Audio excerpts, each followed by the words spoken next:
shadow. Begin here. If you value slow, careful journeys into forbidden maps, subscribe, settle in, and let the lights dim. Tonight, we open a sealed folio under the stage, a ledger most readers skim but seldom reckon with. The line of beings called the Great Old Ones. If you've heard the name, you've likely heard it attached to a single mask, an octopus crowned by spines rising from a drowned city. But the title is a larger ruin, an older chorus. The question is not merely who they are, but what they are, what principle they embody, and why their names operate like keys that open gates in your thinking. Quietly, inevitably. In the mythos, the Great Old Ones are the exiled, the enthroned, the dreamers that are not asleep. They are immemorial presences bound to place and pattern, city and reef, stone and star, swamp and fog. They are not omnipotent, they are adjacent. They don't rule the cosmos, they pressure it. They don't seek worship. Worship happens in their wake like foam behind a black ship. Each bears a local theater, the stage of Relaya, the cathedral trench, the basalt amphitheater under sleeping volcanoes, and yet each gestures up and out to a bigger architecture where law becomes mask and physics becomes liturgy. Definition first. In Lovecraft's usage, Great Old Ones names a set of powerful entities connected with Earth, anchored to its geology, its oceans, its caves, who were here before us and who will be here after us. They differ from the outer gods, who radiate at the cosmic level like blind suns and discordant flutes. They differ from the little great ones of the dreamlands, who are parochial gods of moonlit pastoral. The Great Old Ones are seniors of the threshold, not the law, not the dream, but the pressure between them.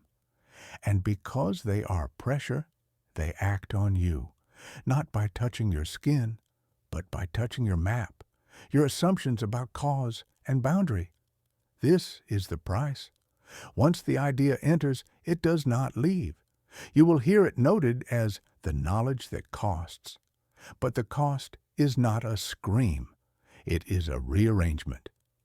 The idea sits behind the curtain and starts directing the play. You see water differently. You see old churches differently. You see a weathered sign, a fish symbol over a shuttered shop, and your pulse ticks once, and you don't know why. It is not superstition. It is acquired context, humid and residual. The ritual of this video is gentle, no jump cuts, no alarm, a mask, a sign, fog on a wharf, the damp throb of rope and tar. The names will come like worn coins pressed into your palm. Cthulhu, Dagon, Tsathoggua, Tsathoggua, Hastur, each a syllable that drags a net, each a key that opens a gate.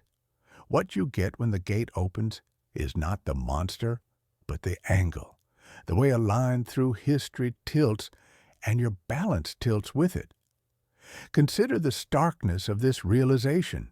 Human consciousness evolved to operate at a particular scale.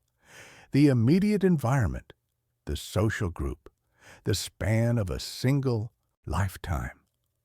Our psychological architecture developed to help us survive in small communities, not to process information about galactic clusters, geological time, or the possibility of intelligence so alien that it operates according to principles we cannot comprehend. When we encounter concepts that exceed these evolutionary parameters, consciousness begins to malfunction in predictable ways. The Great Old Ones exploit this vulnerability, representing the return of the repressed on a cosmic scale. Our method is pseudo-academic because that's how it travels. Through letters and magazines, through translations and gaming tables, through whispered annotations in the margins of second-hand paperbacks, the category Great Old Ones accumulates definitions like silt. We will trace those lines, we will touch the emboss of sources and their distortions, and then we will set the stage with cases, a drowned city, a coastal church, a subterranean dark, a yellow theater where the audience is the infection. Before we step behind the curtain, a sensory anchor to carry with you, the taste of salt, the sting on your tongue, the air moving from cold water toward hot lungs. Hear the buoy clang, see the stars cloudy and different. The old ones are less creatures than climates. Enter one, and your language fogs. We will proceed chapter by chapter, origin, lineage, mechanism, case, pantheon, cosmology, cost, conclusion. Each turn reveals a layer, each layer implies a larger stage, and if you feel even faintly that the idea is already acting on you, well, that is the condition required to keep listening. The key is in your hand. The gate is not locked. Ideas in the mythos travel like contraband, folded into letters, serialized in pulpy magazines, smuggled under the cover of fiction that posed as folklore and scholarship. The term great old ones is not a monolith. It's a palimpsest. Lovecraft used old ones in more than one register. Elder things in Antarctica, inhuman builders, are once called old ones, while Cthulhu's cult calls their patron a great old one. The ambiguity is the point. The taxonomy resists the neatness of a museum label because the living pressure of the idea keeps rearranging it. Howard Phillips Lovecraft was not an author in the conventional sense, but a medium, a conduit through which something vast and ancient chose to manifest itself in the early decades of the 20th century. Born in 1890 in Providence, Rhode Island, Lovecraft emerged into a world balanced on the knife's edge between the familiar and the unknowable. The 19th century's comfortable certainties were crumbling. Darwin had dethroned humanity from its special place in creation. Einstein was revealing that space and time themselves were malleable. Into this atmosphere of ontological uncertainty stepped a sickly, reclusive man who would become the chronicler of cosmic horror. He tuned his nights to receive transmissions from frequencies beyond normal. Perception. The genealogical line begins in Providence and New York and extends by post to California and Wisconsin. Lovecraft's letters, thousands notorious in volume, seeded private mythography among correspondents. In The Call of Cthulhu, 1928, the great old one is introduced through scholarship as a plot. A dead uncle's papers, a sculptor's fever dreams, a police raid on a swamp cult, a ship's logbook.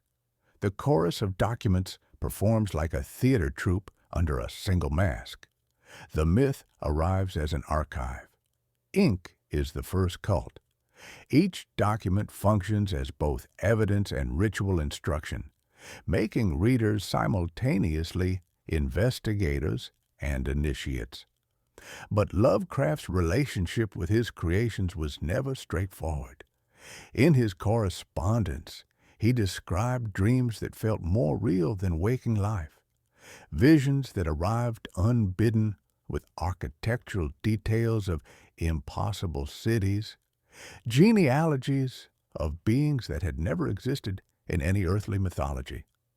The famous dream that birthed Cthulhu came to him on March 23, 1925, a vision so vivid and complete that he awoke compelled to transcribe every detail.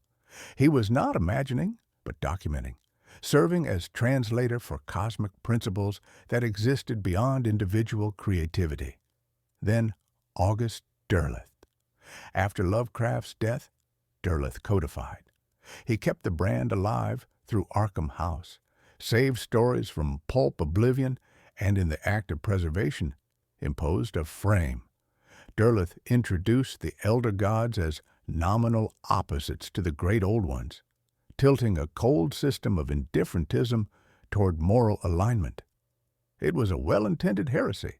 Scholars like S.T. Joshi would later object, a needed counterweight. But Derleth's architecture shaped the fan imagination, the gaming manuals, the lexicon. A mask is not only what you wear, it's what guides your posture on stage. Clark Ashton Smith gifted Tsathoggua from Hyperborea. Robert Bloch sharpened Hastur's edges, borrowing a name from Ambrose Bierce and braided through Robert W. Chambers' The King in Yellow. There, an earlier contagion waits, a play that destroys those who read it, a mask that is also a city, a sign that, once seen, completes a circuit in the mind. This suggests something unsettling about the nature of fictional creation itself. Perhaps what we call imagination is actually a form of reception. Our minds serving as radio receivers tuned to frequencies beyond normal perception. The collaborative nature reveals how ideas achieve independent existence across multiple creators. Translations and reprints carried the myth beyond Anglophone shores.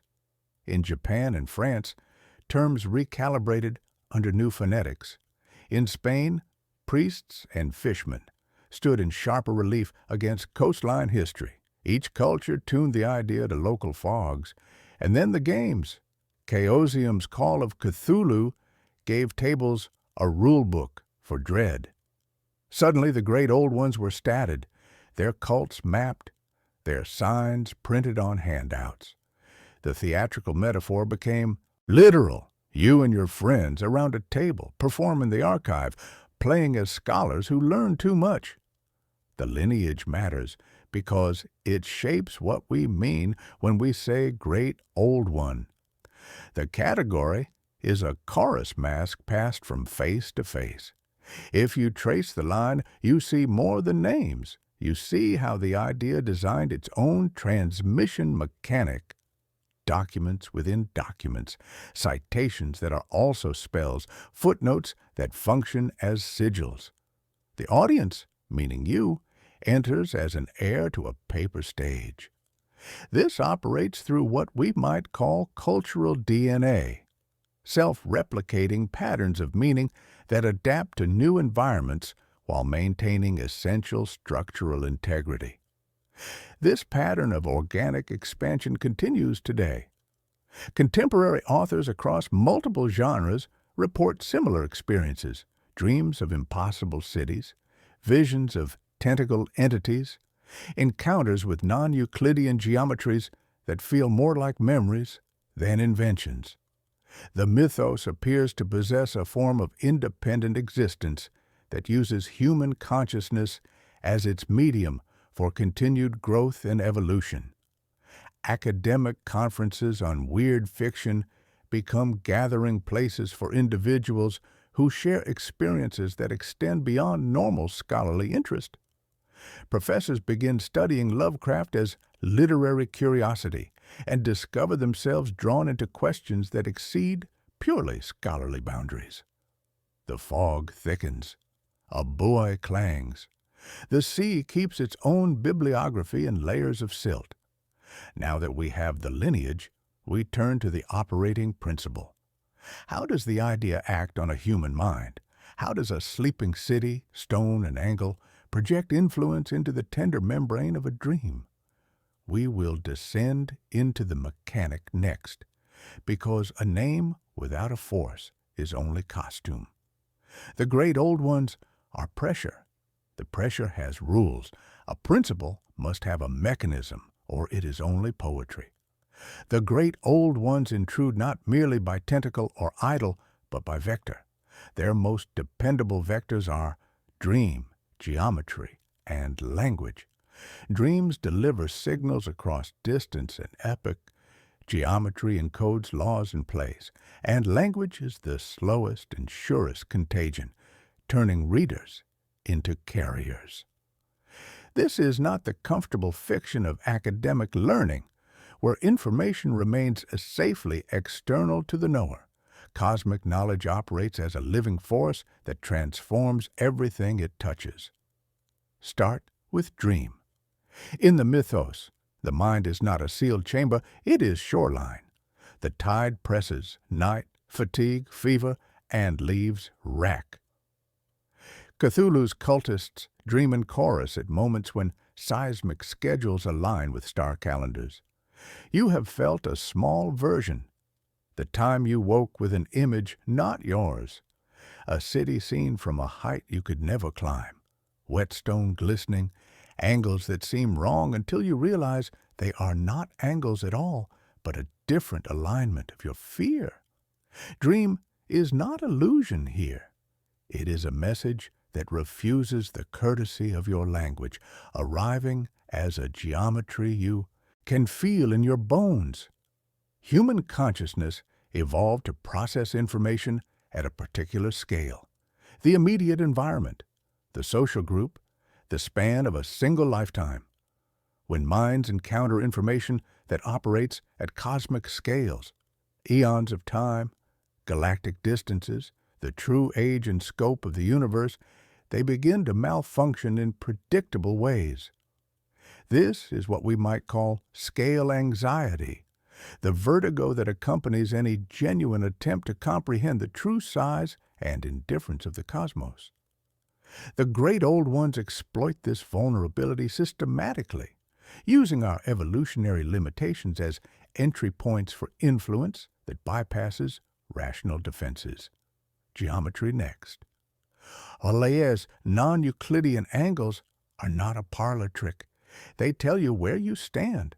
The great old ones are anchored to places with specific rule sets, a choreography of stone and pressure. The city that sank is not only below water, it is below our map of space. When conditions align, abolished distances briefly return, and the city breaches. Doors open not by hinges, but by coordinate shifts. The key and the gate are the same thing, a configuration. To learn the configuration is to make your skull a theater where the opening recurs. Consider the mechanism of what we might call ontological displacement, the gradual erosion of the subject's sense of what constitutes reality. Normal human consciousness depends on a stable framework of assumptions. That space and time are consistent, that cause and effect operate predictably, that the self exists as a discrete entity, separate from the external world. Knowledge of the great old ones systematically undermines each of these assumptions. When someone studies these entities intensively enough, they don't just learn about cosmic forces. They create space within their own awareness for something vast and alien to manifest. The familiar architecture of perception warps to accommodate impossible truths. Language, finally. Names are not spells in the childish sense, they are grooves. An unpronounceable name is a design that cuts a channel through the speaker. The chant organizes breath, organizes attention, organizes group.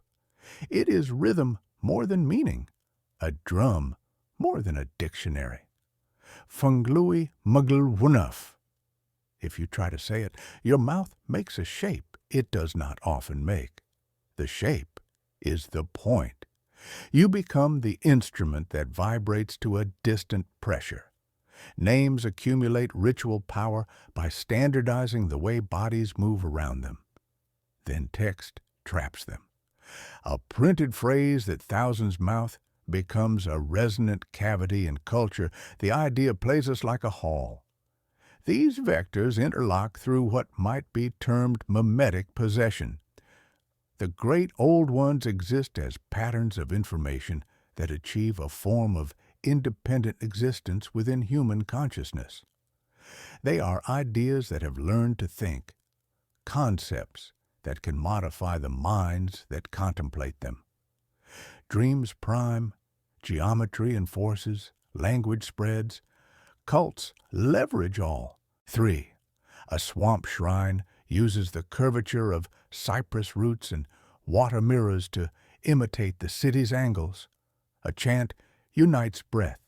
A dream viscerally confirms belonging. Scholarship is the high church of the process. The archivists stack. The graduate seminars hum. The quiet of rare bookrooms. These are temples disguised as libraries, and the ideas that nest there travel far. Note the agency flip. We tend to start with ourselves as actors seeking knowledge. In this mechanic, the idea is the actor seeking us. It selects sensitivities, night owls, insomniacs, people who live by water, people who copy texts. You don't find the book. The book finds a gap in your day and slides in. You don't hear the chant. Your pacing steps on a pier at night lay down the rhythm, and the rhythm completes itself with a syllable you didn't intend to say. The idea acts on you. The process operates through consciousness itself. These entities are not external forces that must break into our reality through physical means.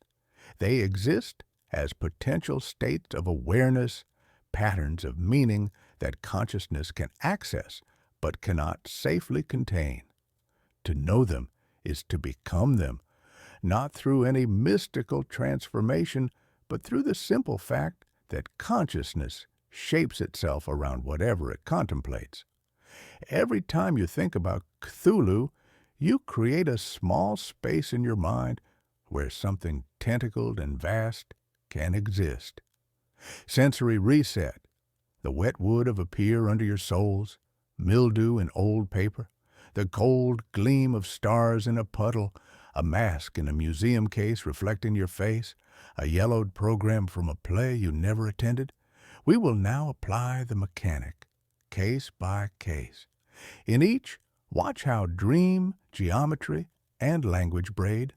First, the drowned theater, the octopoid bishop, the city where distance kinks. To speak of Cthulhu as a character is to miss the point. He is a pressure system with a face, and the face is a courtesy to our stage. Begin not with the name, but with the stage. A seabed like a wrinkled curtain, pressure, darkness. A city sunk in a wrongness of angles that do not merely violate Euclid, they violate habit. Imagine you stand on deck at night, fog thick as breath. The stars are milked over. The constellations look drunk. Your hands smell of rope. You think you see a skyline rise where no land should be. You blink. The horizon rearranges into masonry. Cthulhu emerges from Lovecraft's most famous story, not as a monster in the conventional sense, but as a living contradiction. Traditional death represents cessation, the end of consciousness and agency. Traditional dreaming requires a living mind capable of generating mental imagery. Cthulhu embodies both states simultaneously, dead but dreaming, creating a paradox that serves as a gateway into cosmic horror itself.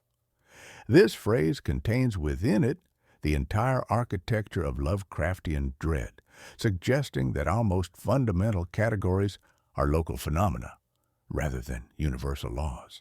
The entity is introduced to us by artifacts, clay bas-reliefs sculpted in dream, line sketches found in dead men's drawers, cult chants captured in police reports. The entity is one thing, the archive is another. Together, they become a third, a pressure system you can feel in your teeth. The shape, cephalopod head, draconic wings, walking bulk, might be a courtesy or a mask, a profile our primate brain can handle. Under the mask is a principle of return. Cthulhu is not only a being, he is the tide timing of a buried capital. His sleep is a city's hold breath. The mechanic operates cleanly here through oniric transmission, the broadcast of dream content across space and time to receptive minds. Dream. Sensitive minds synchronize in feverish nights when the city stirs, receiving fragments of alien thought that shatter the delicate machinery of human reason. Artists are driven to madness, carving impossible shapes. Poets babble in forgotten tongues. The famous sculptor Wilcox produces his bas-relief during a period of intense nightmares, capturing details he could never have imagined consciously. These are not random hallucinations, but fragments of Cthulhu's dreams leaking into human consciousness. Geometries. A ship's crew finds that doors refuse to act like doors, that distance collapses, that a flat plane buckles into a staircase because angles are lying. Relia exists in a state of spatial impossibility, its architecture following geometries that should not be able to support physical structures. This is not simply surreal imagery, but a precise description of how consciousness shapes reality. When freed from the constraints of biological existence, the city serves as a physical manifestation of dream logic made solid, where effect can precede cause, and spaces can be larger inside than outside. Language. The chant organizes cult behavior across archipelagos, New Orleans and the South Pacific, urban backrooms and jungle clearings, an emergent choir that produces a tone the sea answers. Fing Louis Malwanaf Cthulhu Rulia Wagah Nuggle Ftagan. The impossible combination of consonants and vowels seems to bypass rational comprehension and speak directly to something deeper in the human psyche. The words work not through meaning, but through vibration, creating resonances in human consciousness that open channels for direct contact with the dreaming mind. What does it do to you? It makes you aware of how flimsy your map is. It relocates safety. Land is not safe. Water is not hostile. The hostility is in the angle, in the alignment. You taste salt in a city basement. You feel seasick in an office corridor. You hear a buoy's clang in your radiator at 3 a.m. You dream of green stone and feel well rested, and the feeling scares you more than nightmares would. The pressure is not chaos. It's fidelity to a deeper tempo. Horror comes from recognizing that your heartbeat is a drum in a band you did not audition for. The temporal displacement is itself a source of horror. Cthulhu exists on a timescale that makes human civilization appear as a brief flicker. When the stars are right, the ancient chant proclaims, dead Cthulhu shall rise from Relia. This suggests that his dormancy is cyclical, tied to cosmic alignments that operate on scales far beyond human comprehension. All of recorded history, from the first written symbols to the present moment, represents perhaps a few seconds in the cosmic day that will culminate in his awakening. The dance macabre? No, dance bathymetric. The choreography includes mathematicians and fishermen, archivists and stevedores. A steamer's log becomes scripture for a night. A sculptor's fingers remember a curve an octopus never learned.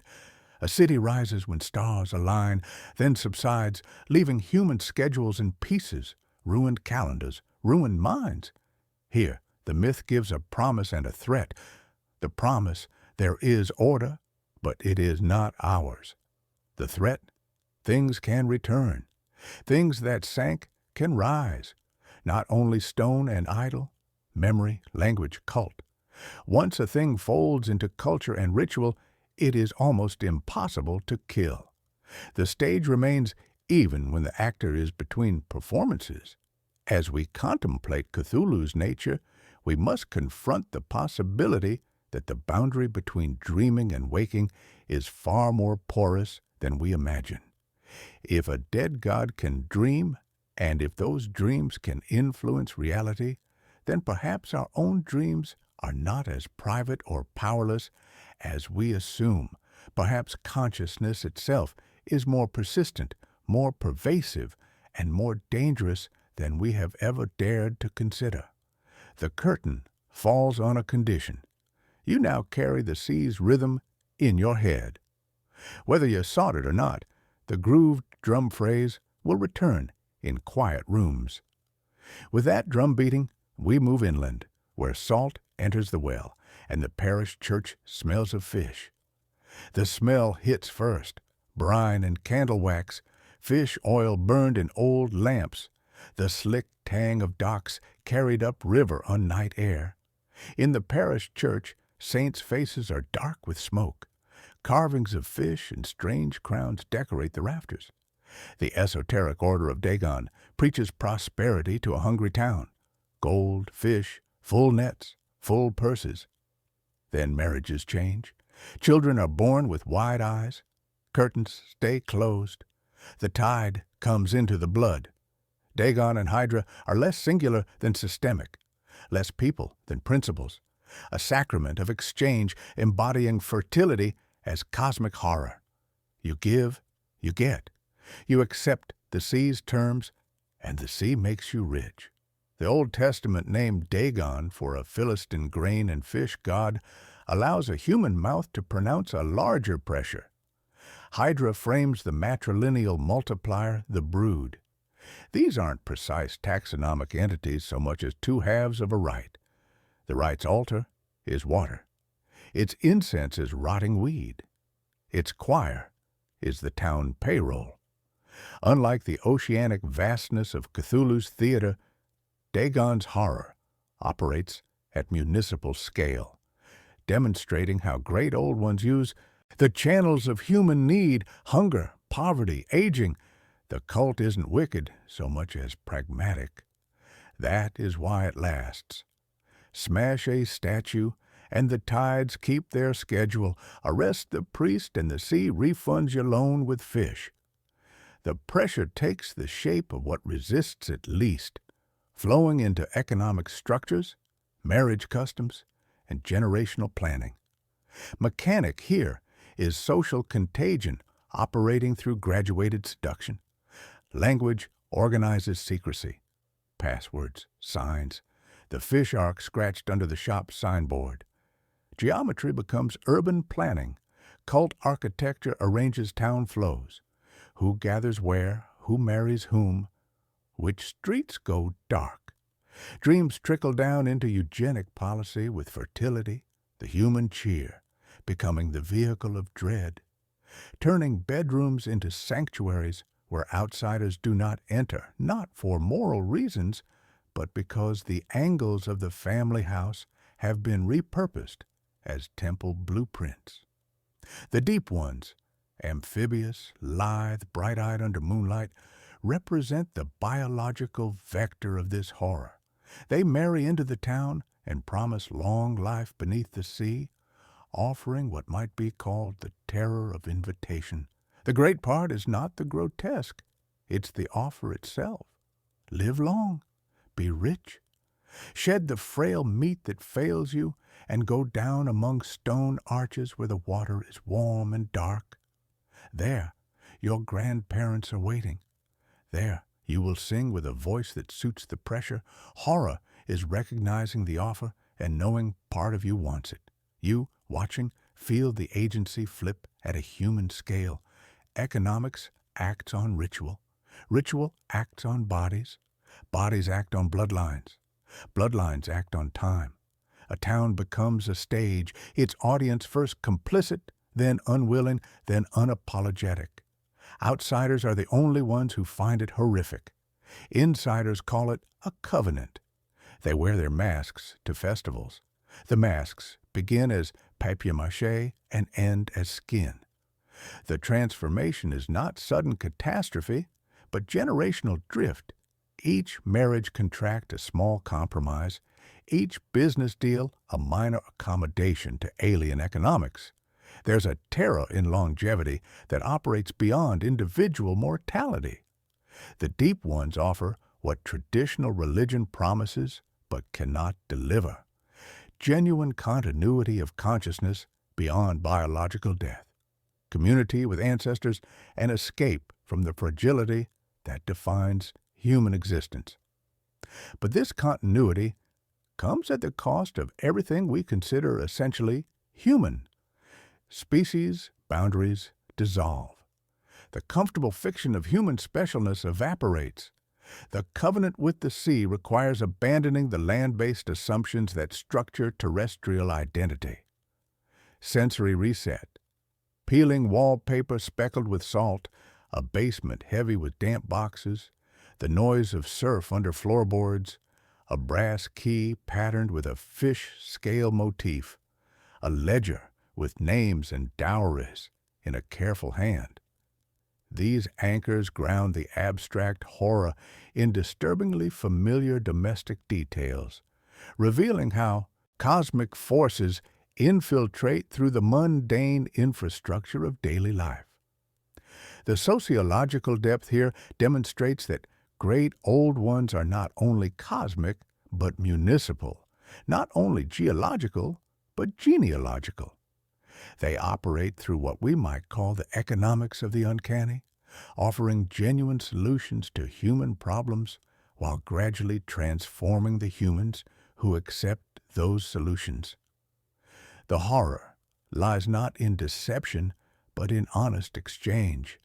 The sea delivers exactly what it promises, but the cost includes everything that makes the recipients recognizably human. Dagon's theater shows how cosmic horror scales down to family level, how the vast indifference of oceanic forces translates into the intimate spaces of marriage beds and nurseries. The cult succeeds because it addresses real needs: economic security, extended life, community continuity, while slowly revealing that meeting those needs requires abandoning human categories entirely. The tide doesn't conquer the land, it seeps into the foundation until the distinction between sea and shore dissolves. This is the conservative horror of gradual transformation disguised as tradition. The fish symbols carved into church rafters have always been there. The town's prosperity has ancient roots. The marriages that produce web-fingered children follow customs older than memory. By the time anyone recognizes the transformation, it has become so thoroughly integrated into local culture that resistance seems like foreign intrusion rather than self-preservation. The condition to proceed is stark. If the sea can get inside the blood through economic necessity and social pressure, what other pressures await in the spaces where human comfort seeks refuge from cosmic anxiety? We return now to stone, to mountain, to gods who preserve by ruining, who make museums of living faces. Not all horror comes on a tide. Some comes in a volcanic hush, dry and mineral, ancient beyond salt. Tsathoggua temple squatted on basalt under alien suns long before our calendars learned to count. The god signature is paradox, preservation as annihilation. The gaze, call it a principle more than a beam, renders flesh into a living museum piece. The victim does not die.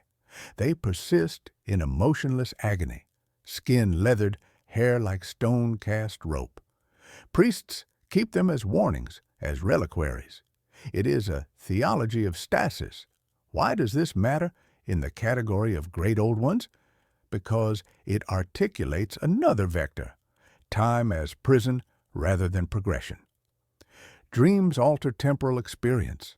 Geometry folds spatial relationships. Language records and transmits across generations. Tsathoggua enforces temporal paralysis.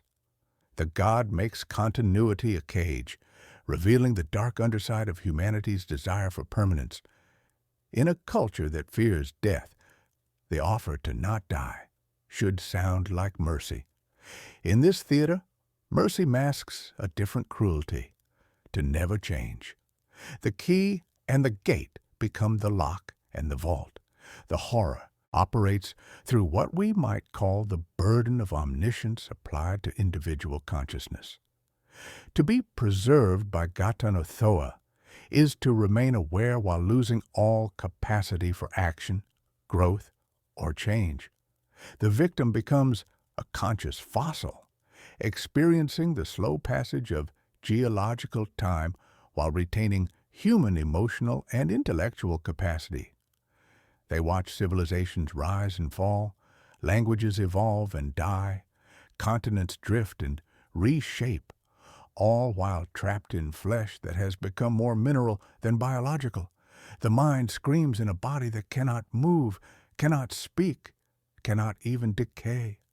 Contrast Tsathoggua, the toad idol reclined under basalt vaults, a somnolent patron of softness, of slow, of ooze. He is a god you do not awaken so much as intrude upon, representing the principle that sanctuary can become trap when comfort becomes absolute. Cultists light lamps in caves, slick with seep, offer sacrifices, and receive boons in the form of uncanny survivals. Teratological pets, viscous helpers, Tsathoggwa's aesthetic is plush compared to basalt austerity, but the underlying principle is similar. Sanctuary as captivity, sleep as empire. The horror here is not a scream, but the slow realization you have grown roots in a place that drinks you. Tsathoggua represents what happens when the human desire for ease and comfort encounters cosmic indifference to human well-being. His caves offer genuine refuge from the harsh realities of surface existence, warmth, safety, sustenance, but the price is gradual absorption into something that no longer qualifies as human life. The comfort becomes addictive, then necessary, then inescapable.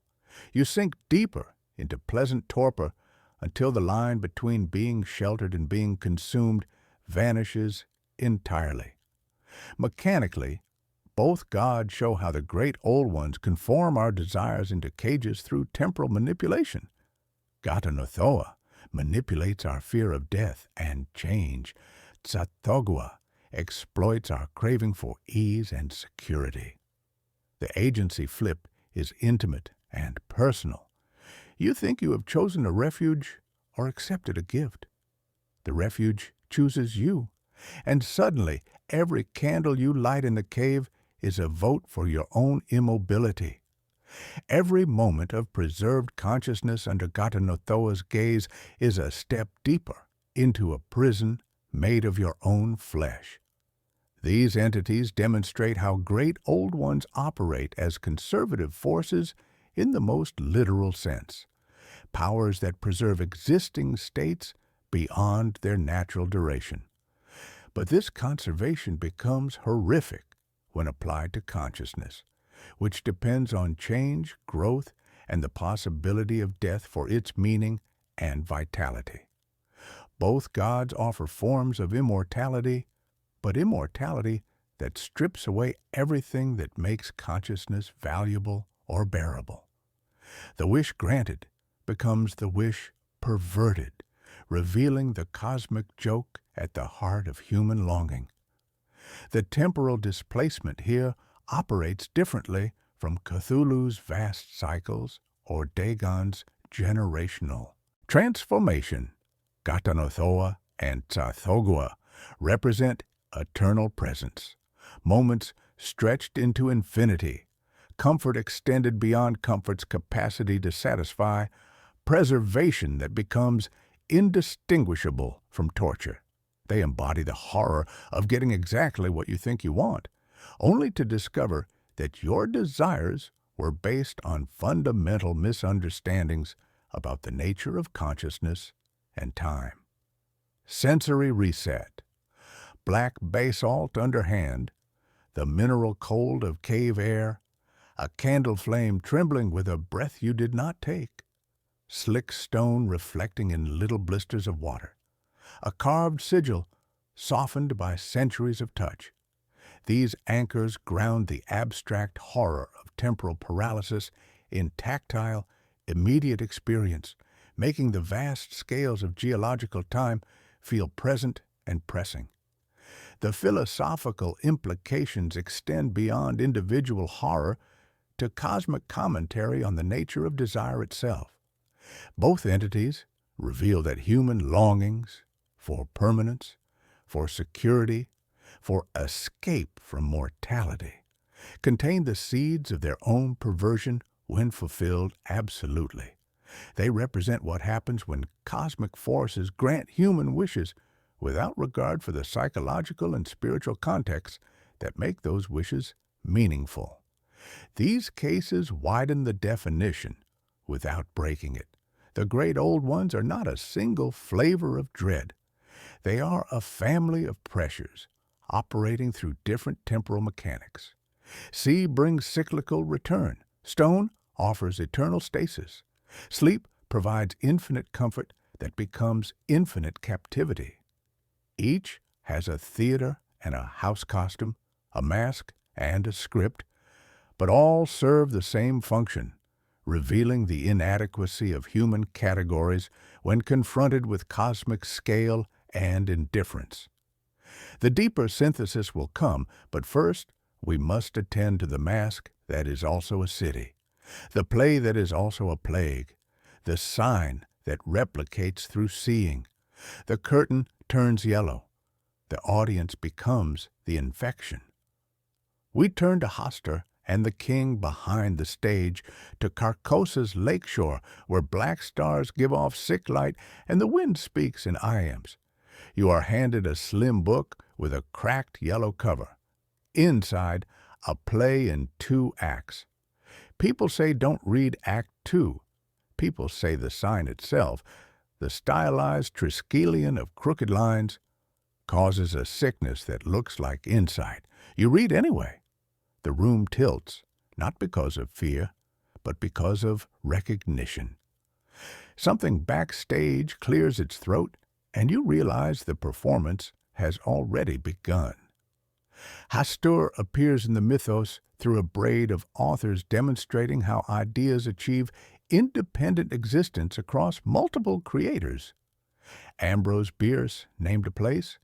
Robert W. Chambers built a city and a play around that name. Lovecraft tolerated the perfume of that play and folded it into his atmosphere while giving the cosmos a physics that does not care about kings. Later, authors crystallized Hastur as a great old one, or avatar, or principle. The distinctions break on purpose, tied to the yellow sign, to Lake Halley, to Carcosa, whose towers reflect in water that is also curtain. The vector here is explicit and self-referential, performance as contagion. The play is itself a ritual instruction manual. Reading becomes attendance. The audience transforms into the chorus. Masks move from prop to sacrament to skin. The king, in yellow's mask and pallid robe, our wardrobe is metaphysics.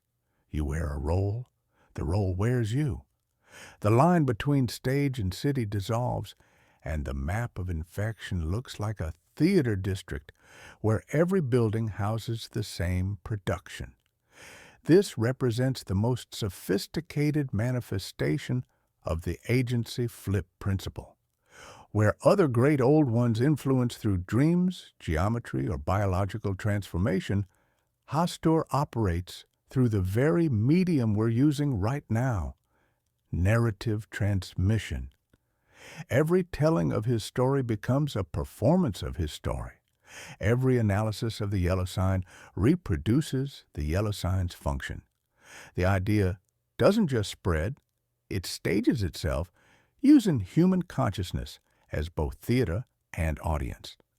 Mechanically, the yellow sign solves the previous chapter's vectors by condensing them into pure information transfer.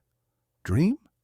The play produces waking dreams, hallucinated scenes of twin suns and decaying palaces where readers find themselves walking through Carcosa's streets. Geometry. The city exists at coordinates that require reading the script to access. The lines of text open angles in space. Language? Every quotation is a rehearsal, every discussion a dress rehearsal, every analysis a performance that brings the audience closer to the stage. The sign is designed to be seen. Seeing it completes a circuit in consciousness. This is mimetic engineering at its most refined, an idea that propagates by being perceived, understood, or even critically examined. The more widely read you are, the better the vector's reach. Academic conferences become seances.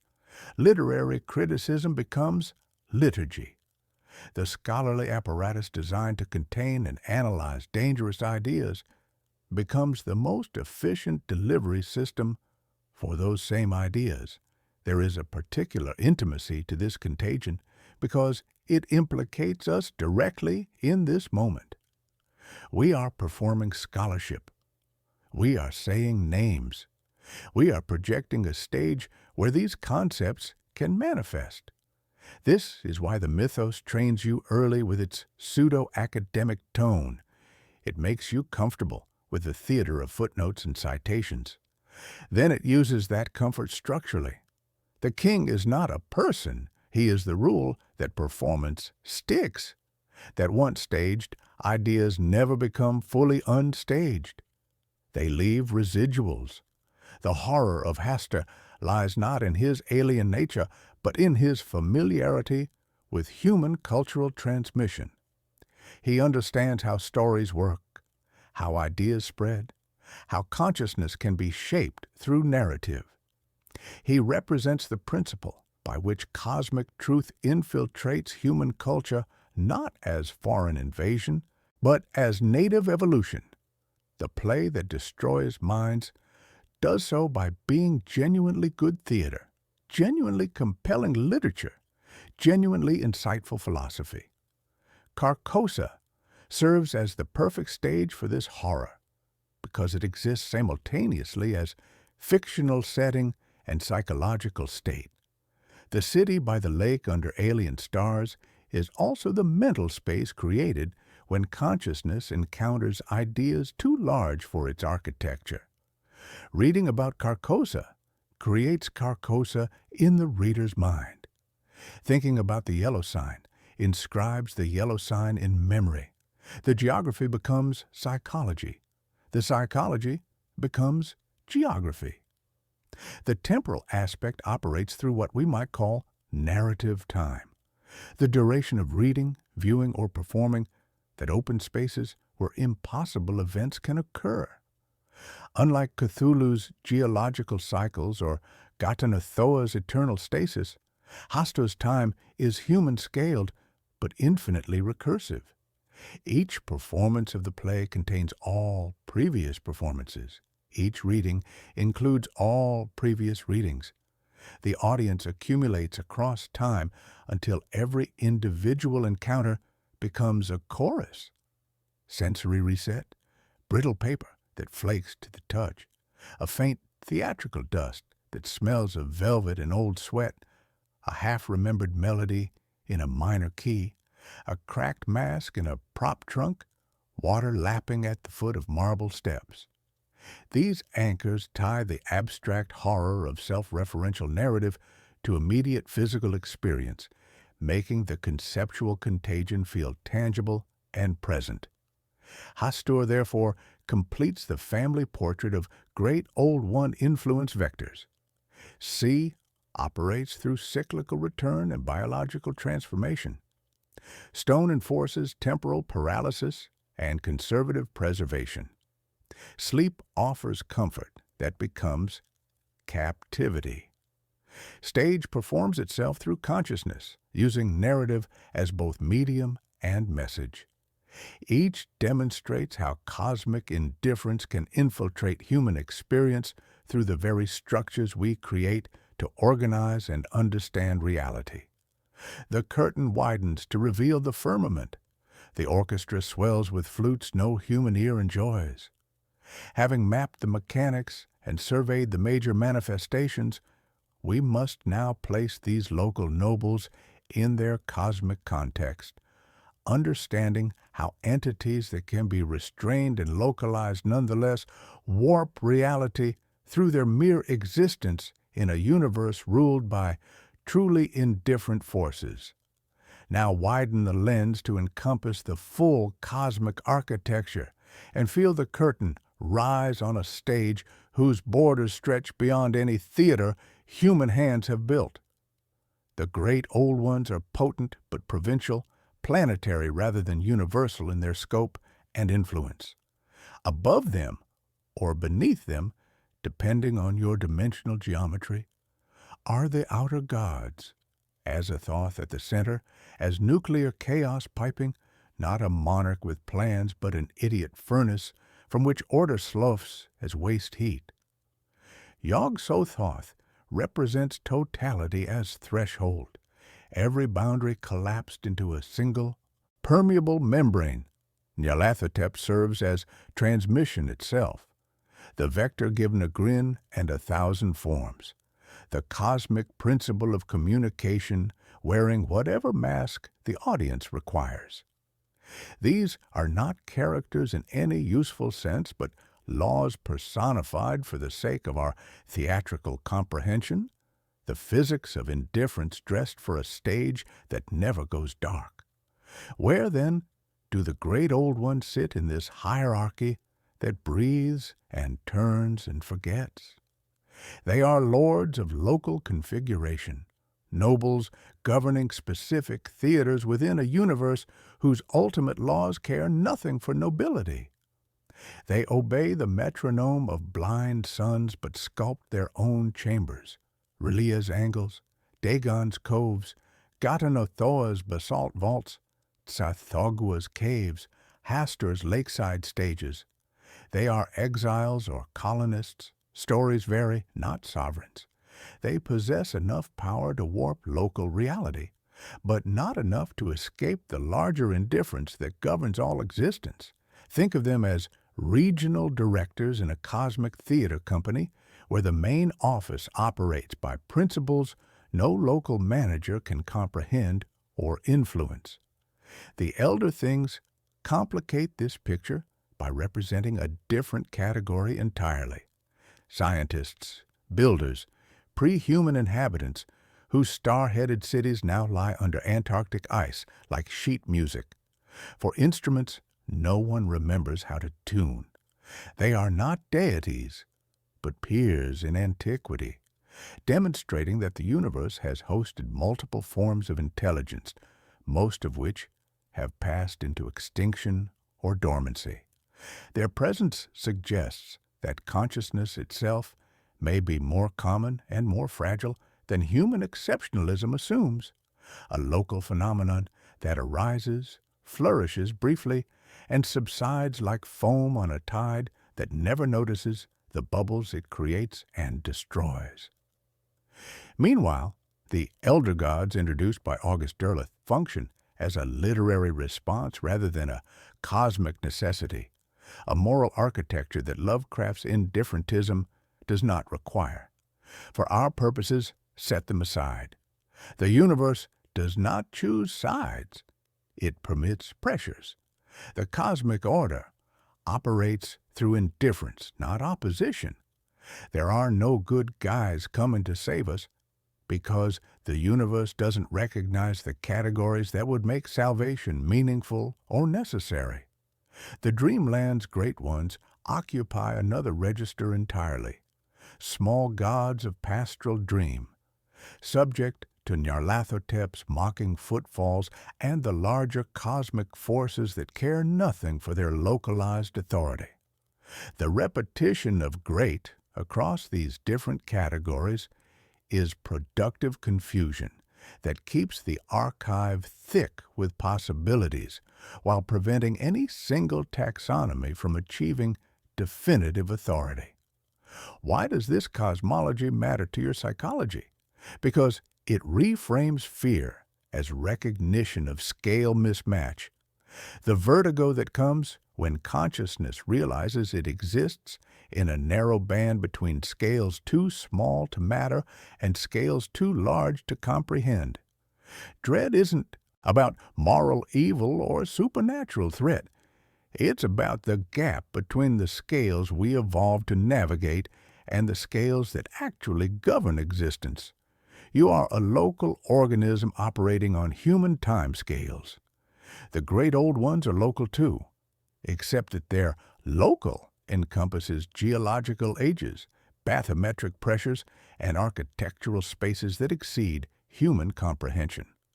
The outer gods operate on universal scales that render both human and Great Old One concerns equally insignificant. In that cosmic sandwich, terror arises from compression, the recognition that we are neither atoms nor galaxies, but something uncomfortably between, aware enough to perceive our own inadequacy, but not transcendent enough to escape it. The Great Old Ones serve as intermediaries in this compression, entities large enough to dwarf human concerns, but small enough to be comprehensible as entities rather than pure abstractions.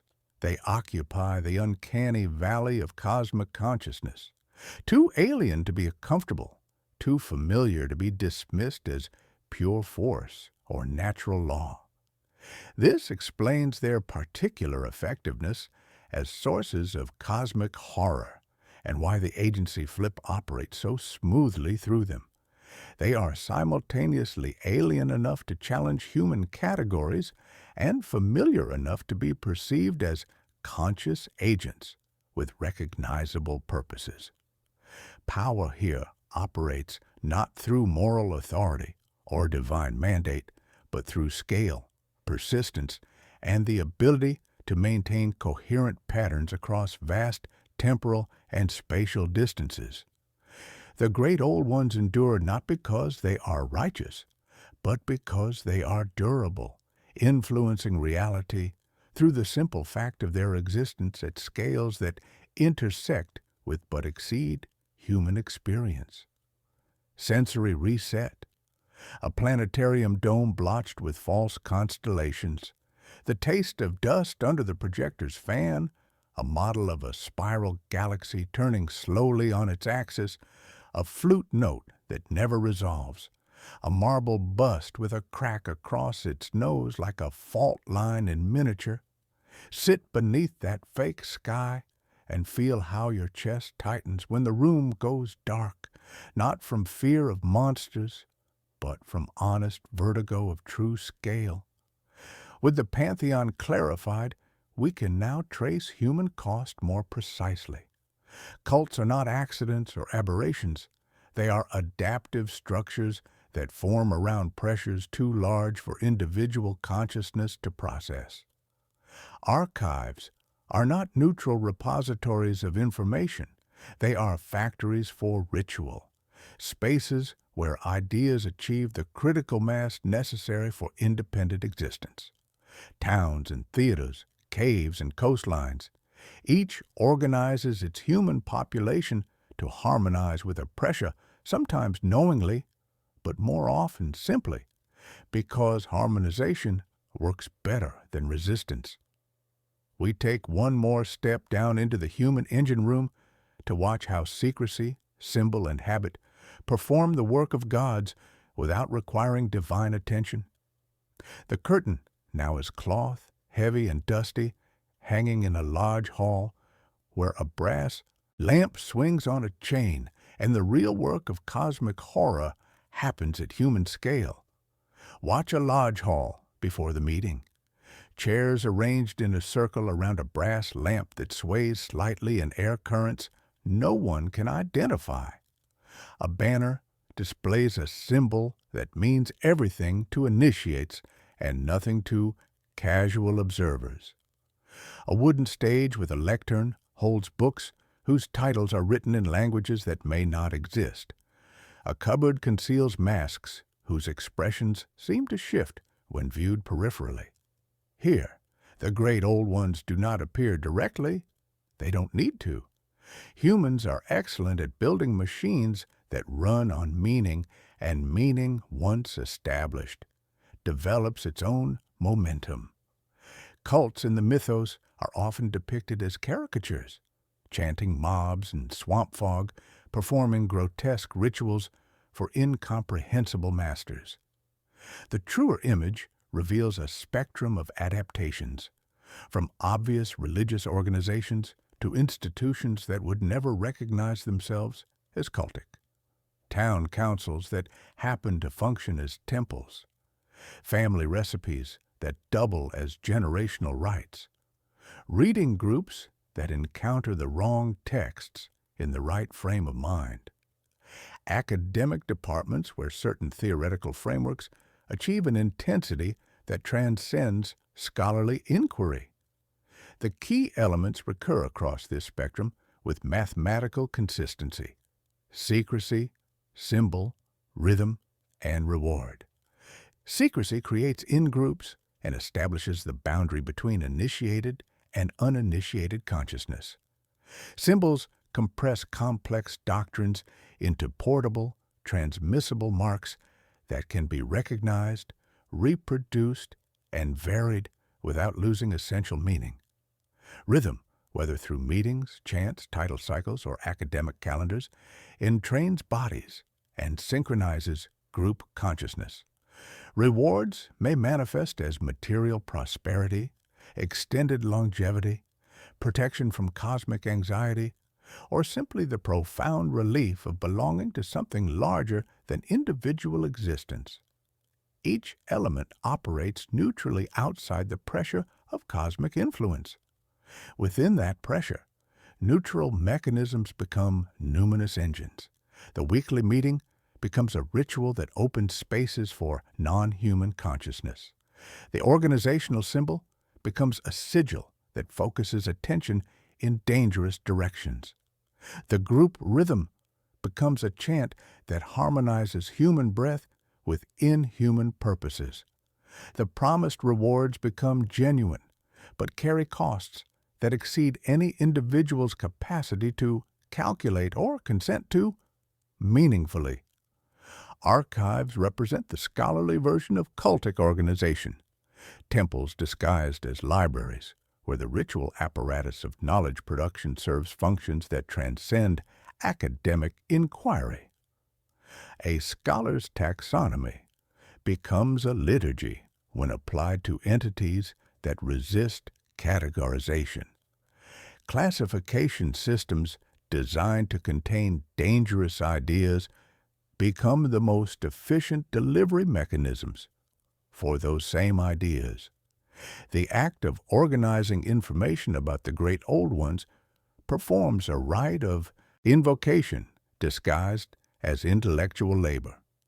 Consider the peculiar phenomenon of Lovecraft scholarship itself. Academics who approach the mythos from supposedly safe critical distances report gradual changes in worldview, dream content, and cosmic perspective. They begin as literary critics analyzing fictional constructs and slowly become something closer to believers, not in literal tentacled gods, but in the psychological and philosophical truths these entities represent. The boundary between studying the great old ones and serving them erodes through the simple process of sustained attention. The agency flip operates with particular insidiousness at this human scale. You believe you are researching, cataloging, analyzing. The ideas are training you, selecting you, incorporating you into their transmission network. Every footnote becomes a small ritual. Every citation performs a tiny invocation. Every scholarly conference becomes a gathering where like-minded individuals share experiences that extend beyond normal academic discourse. The apparatus of knowledge production becomes the apparatus of knowledge reproduction, and the knowledge reproduces not just information, but the conditions necessary for its own continued existence. This reveals something unsettling about the nature of human social organization itself. Perhaps all institutions, when they achieve sufficient complexity and persistence, begin to operate according to principles that exceed their founders' intentions. Universities become temples. Corporations become cults. Governments become rituals for managing populations that no individual fully comprehends. The great old ones may represent not alien intrusion, but the recognition of patterns that were always present in human collective behavior. Human cost follows predictable patterns across this spectrum. Not everyone who encounters cosmic pressure collapses into gibbering madness. That would be too simple, too clean. Some individuals integrate the new perspectives smoothly, becoming more effective carriers precisely because they retain apparent normalcy. Others drift away when the cognitive dissonance becomes unbearable. A few experience dramatic breakdowns that provide visible warnings to others, while serving as object lessons in the price of knowledge. But the deeper cost operates more subtly through incremental rearrangement of what counts as plausible, normal, or sane. The world gradually shades toward stage. The stage gradually shades toward world. You look longer at bodies of water, wondering what moves beneath their surfaces. You miss steps on staircases you climbed for years because angles seem different when viewed with eyes that have glimpsed impossible geometries. You hear rhythms in mechanical sounds, radiators, air conditioners, distant traffic that seem to harmonize with something vast and patient. Sensory reset, chalk dust on a blackboard where equations describe relationships that shouldn't exist. The smell of old glue and paperback spines that have been opened too many times. A ring of keys clinking at a janitor's belt as he locks doors that should remain locked. Fog pressing against stained glass windows that depict scenes from no recognizable scripture. The small click when a display case closes on artifacts that may not be replicas. In this light, the great old ones function less as villains than as magnets. We constructed the iron filings of human consciousness, social organization, and meaning-making apparatus. They simply draw these filings into patterns that reveal their underlying structure. The ethics remain ambiguous because the cosmos itself provides no tribunal for moral judgment, no final authority to distinguish between legitimate and illegitimate forms of consciousness or social organization. The last chapter will not offer rescue or redemption. Those categories assume a moral universe that cosmic horror systematically undermines. Instead, it will provide a frame, the thesis that great old ones represent principles rather than persons, that beginnings are veils and voids rather than light and order, and that the safest response involves learning how the cosmic mask fits rather than trying to remove it entirely. Return to the opening image, a sealed folio under the stage, a key in your hand, the promise that knowledge carries a cost. You have paid it, not in screams or madness, but in a subtle tilt of perception. Your cognitive map leans now toward angles that weren't there before. Water and stone, sleep and stage, sign and mask. Each carries weight it didn't possess when we began. The great old ones in this light are not characters we can defeat or entities we can banish. They are principles we can recognize, patterns we can learn to navigate, cosmic constants we can acknowledge without being destroyed by the acknowledgement.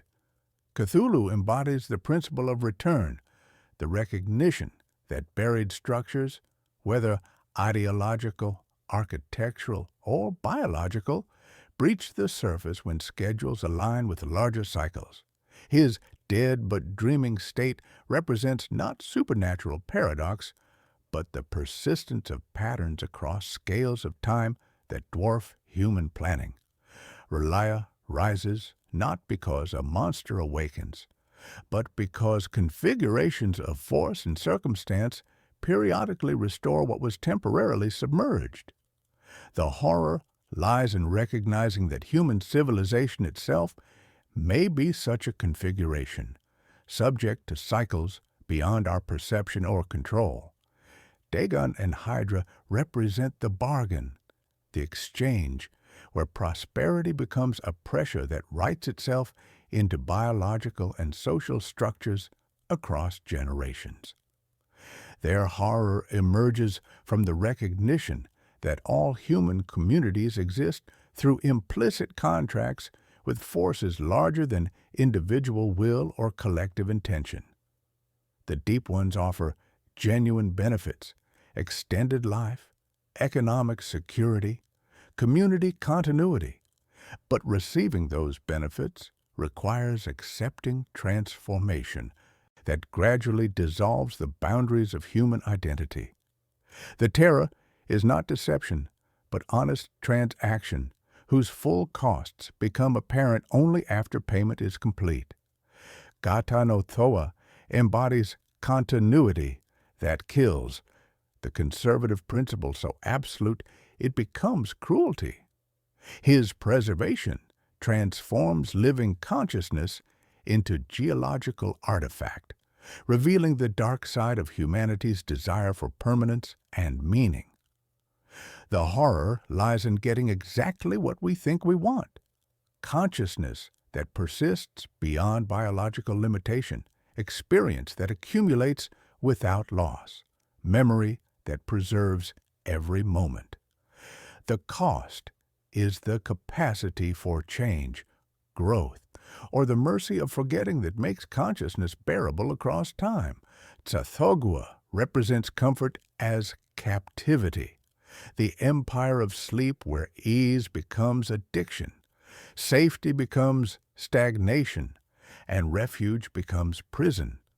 His caves offer genuine sanctuary from the harsh uncertainties of surface existence, but accepting that sanctuary requires abandoning the struggles that give consciousness its meaning and vitality.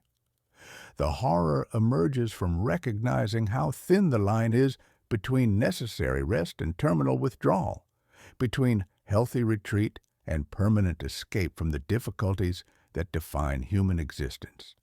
Hastur manifests performance as infection, the principle that ideas achieve independent existence through the very process of being transmitted and understood. The king in yellow represents not a supernatural entity, but the recognition that sufficiently powerful narratives begin to shape the consciousness that encounters them. The play writes its audience into being. The audience performs the play into reality. The horror lies in the dissolution of boundaries between observer and observed, between studying dangerous ideas and being transformed by them. Each mask conceals the same face, cosmic indifference operating through principles that exceed human scale but intersect with human experience. The structural horror is not that these forces hate us. Hatred would imply attention, recognition, care. The horror is that they operate according to their own internal logic, without regard for human welfare, meaning, or survival. We exist in the spaces between their movements, like insects in the gaps between gears in a machine that serves purposes we cannot comprehend. This realization leads to what we might call the twist that was always seeded. The audience is part of the phenomenon. You, who read, who watch, who annotate these concepts, are not outside the system observing it safely. You have felt dreams touch you from pages. You have walked through angles that disturbed your balance. You have tried on masks and discovered they fit better than expected. The mythos has always been an ethics of scale, a materialist honesty set to an ominous score that acknowledges cosmic indifference while finding ways to exist meaningfully within it. What then, for us who must continue existing in a universe that neither knows nor cares about our existence? We do what consciousness has always done when confronted with scales that exceed its architecture. We learn our cues, respect the set, Understand that masks both hide and reveal essential truths about the nature of performance itself. The key and the gate are paradox, but they are workable paradox. The key is the knowledge that the gate is not designed for us, but knowing this allows us to navigate around it rather than attempting to force passage. Sensory reset. A quiet room where shadows fall at angles that seem slightly wrong. A single candle whose flame bends toward something unseen. The soft scrape of a chair on wooden floors that echo with sounds you didn't make. A window cracked to night air that carries scents from places that don't appear on maps. A star that doesn't blink because it isn't a star, but something else entirely, watching with patience that spans geological ages. We end by widening the frame to seed future exploration. If the great old ones are local princes in a cosmic hierarchy, we have glimpsed only briefly the truly universal forces, the outer gods, whose blind music sets the metronome for all existence. Yog-Sothoth as key and gate is not an invitation, but a diagnosis of reality's fundamental structure. Azathoth as nuclear chaos is not a throne, but a furnace that nobody tends, generating universes as side effects of unconscious process. Nyarlathotep moves between all stages, selling programs for performances that no audience should attend, but everyone eventually does. The next exploration will require standing in that orchestra pit, listening to flutes whose melodies follow mathematical principles that predate harmony itself. For now, close the folio. The curtain falls not with dramatic crash, but with the whisper of fabric settling into place, temporarily concealing what cannot be permanently hidden. You will sleep. You will dream of water or stone or stage or angles that don't quite fit. You will wake with new sensitivity to the spaces between familiar things. That is both the cost and the gift. The idea acts on you now. The stage is portable. The audience, us, remains, carrying the performance into dreams and daily life, where the real work of cosmic horror continues. When applause dies in a theater, what remains is air thick with the residue of collective breath and attention. Dust motes drift in the spill of a single work light. A stagehand coughs somewhere in the wings. A door thuds shut in the distance. This is our final image, the moment after performance, when the artificial intensity of shared focus dissolves back into the ordinary indifference that underlies all experience. After all the names and maps, after the drums and bells and yellowed programs, the cosmic tone reasserts itself. Silence that is not empty, but saturated with everything that doesn't care about human meaning. Lovecraft's fundamental contribution was not tentacles or impossible geometries, but the mood of scales misaligned. The great old ones, as we have encountered them across these chapters, serve as bridges between human consciousness and forces that operate according to principles we cannot fully comprehend. But bridges permit traffic in both directions. If you cross into their theaters through dreams, geometry, and language, pieces of them cross into yours through the simple fact of sustained attention. That exchange is inevitable once contact is established. It need not be catastrophic, but it will be permanent. The adult gesture of cosmic horror lies in showing you the key and the gate without forcing you to turn it. You have turned it slightly by engaging with these concepts, by allowing these names to establish residence in your memory, by permitting these patterns to influence your perception of familiar environments. That is sufficient.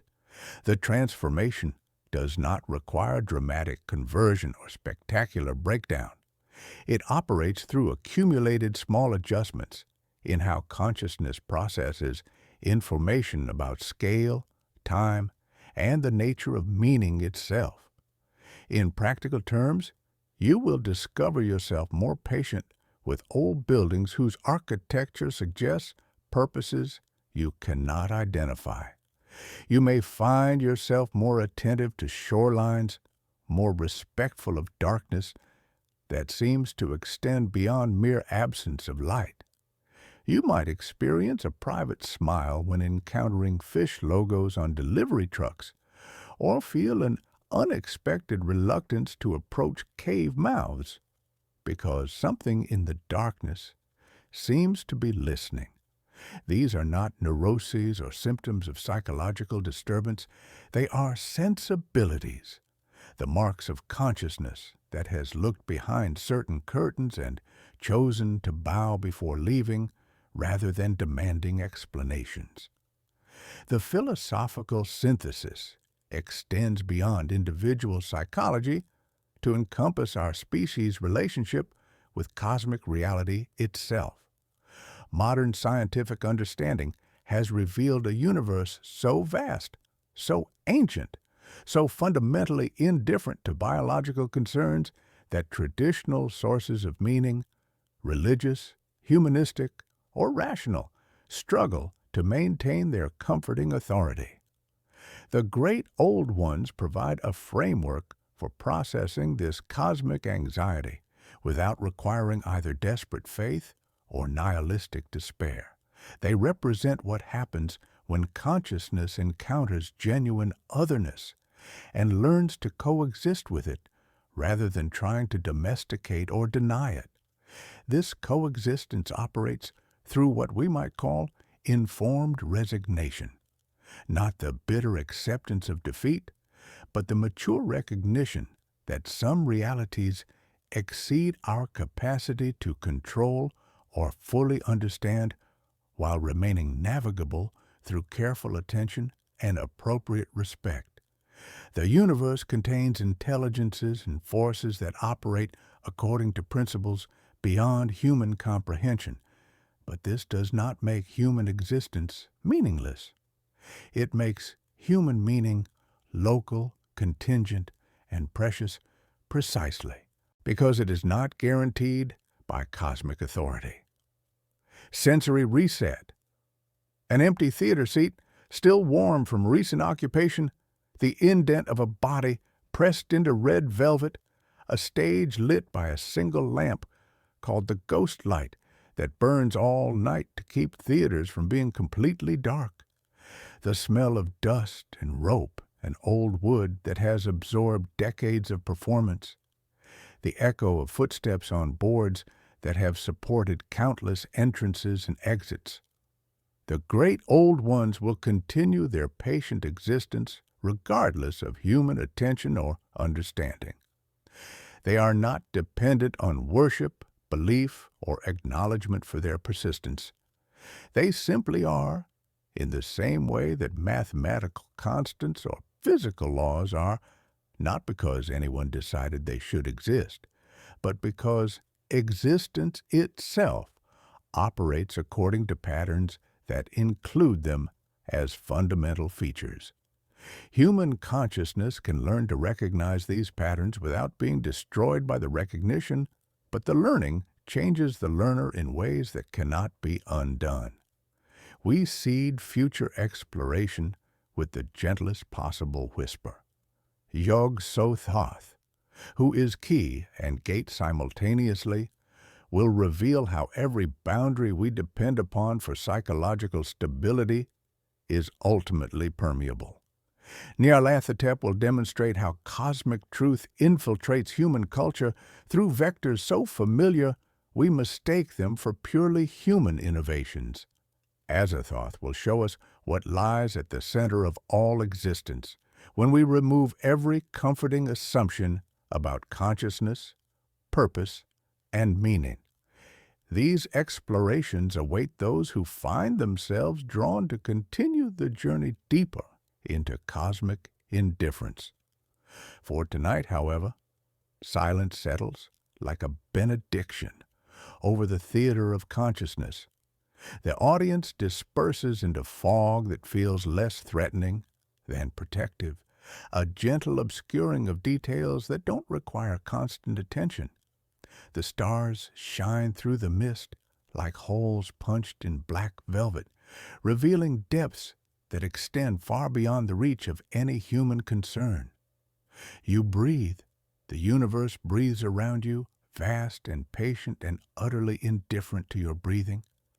That indifference, once accepted, becomes a strange form of comfort.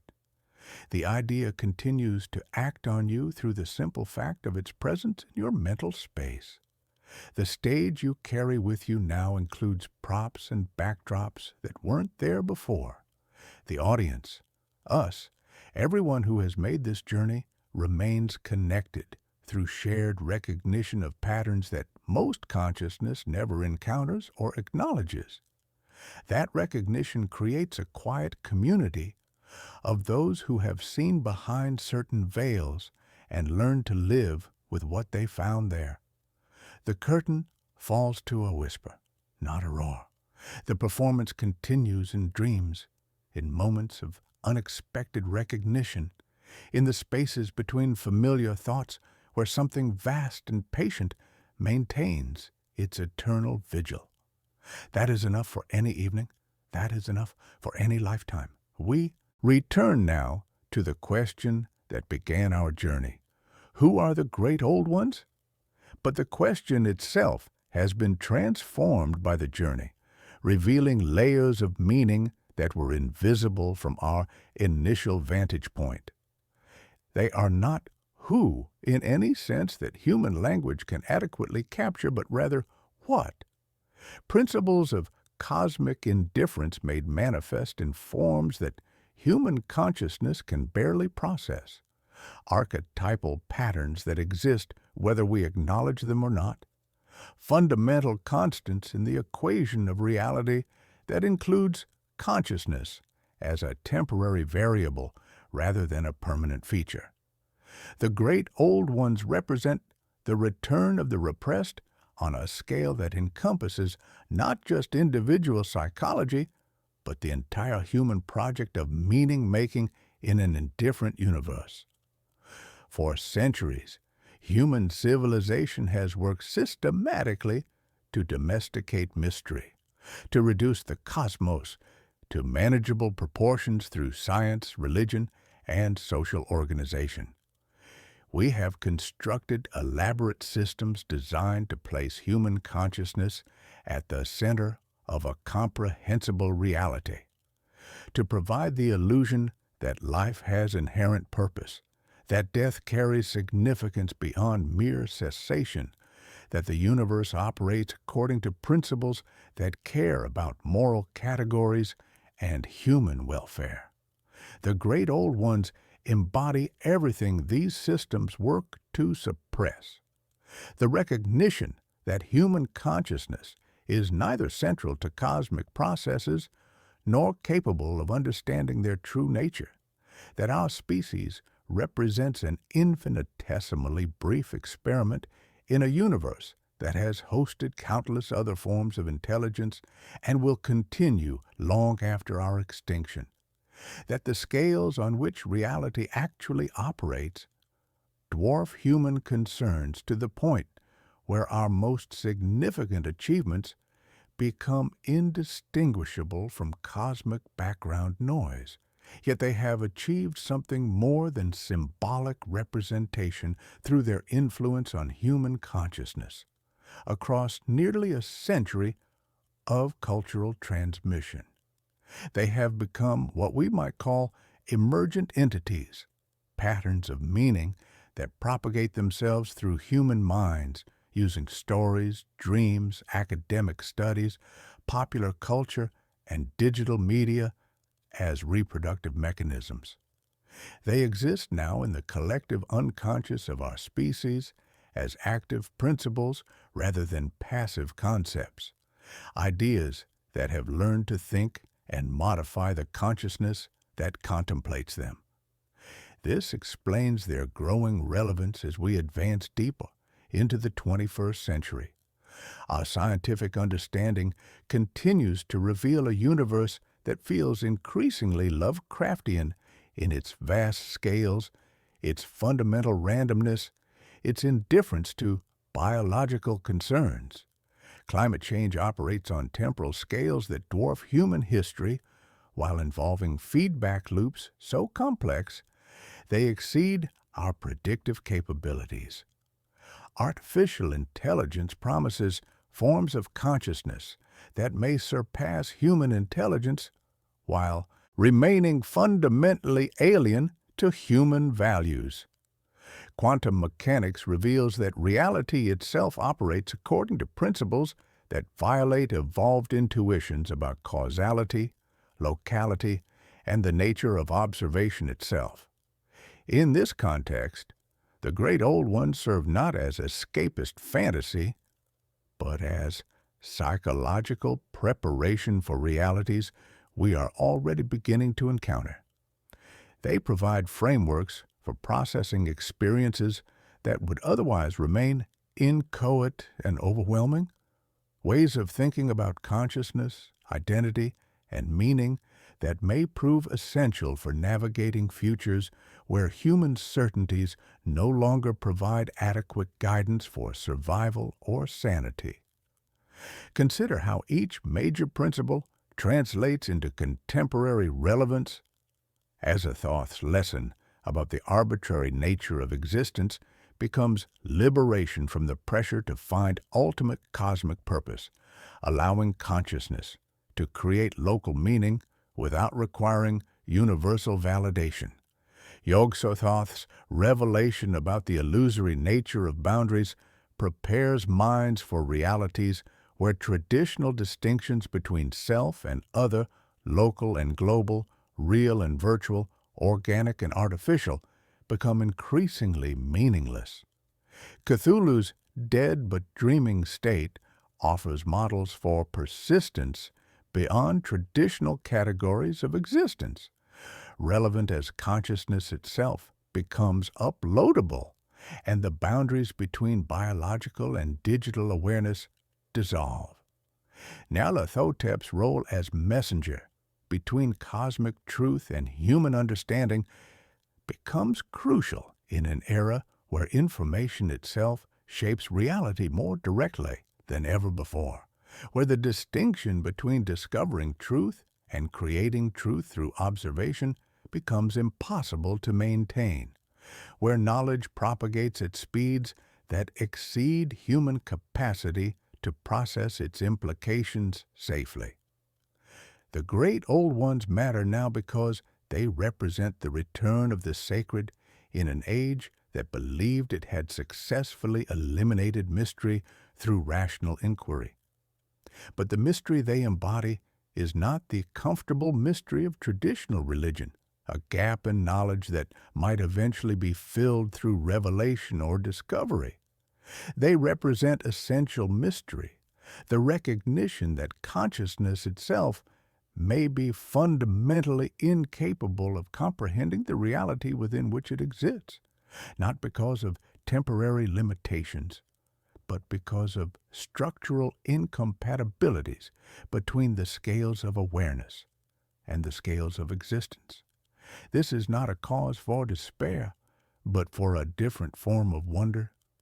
The universe they inhabit is vast beyond imagination, populated by forms of intelligence that operate according to principles we can barely glimpse, filled with possibilities that exceed our capacity to envision. To live in such a universe is to participate in something far grander and stranger than any human-centered cosmology could provide, even if that participation requires abandoning the illusion that we are its intended beneficiaries or primary concern. Sensory reset. The sound of pages turning in an empty library, a bookmark left in a volume that no one remembers reading. The faint electromagnetic hum of devices that monitor conditions no human senses can detect. A star chart showing constellations that won't be visible for another 1,000 years. the taste of water that has traveled through geological formations older than complex life on Earth. As our exploration concludes, remember that conclusions in cosmic horror are always temporary. The great old ones do not require resolution because they represent ongoing conditions rather than problems to be solved. They will continue their patient existence regardless of human attention, understanding, or survival. They offer what we might call post-anthropocentric wisdom, ways of relating to reality that do not depend on human specialness or cosmic purpose, but find meaning in participation itself, in the simple fact of consciousness arising within a universe vast and strange enough to permit such emergence. The stars wheel toward configurations that have been building since before our species learned to count. The barriers between dimensions grow thin in places where human activity creates unexpected resonances. And in the depths of collective consciousness, something vast and patient continues its eternal vigil, waiting for minds ready to abandon comfortable fictions and embrace the magnificent terror of cosmic truth. The performance never truly ends. It simply moves to other stages, other audiences, other moments when consciousness encounters the edges of its own limitations and discovers that those edges are more permeable than anyone suspected. The great old ones dream on, and in dreaming, they shape the reality that shapes the dreamers who dream them into being.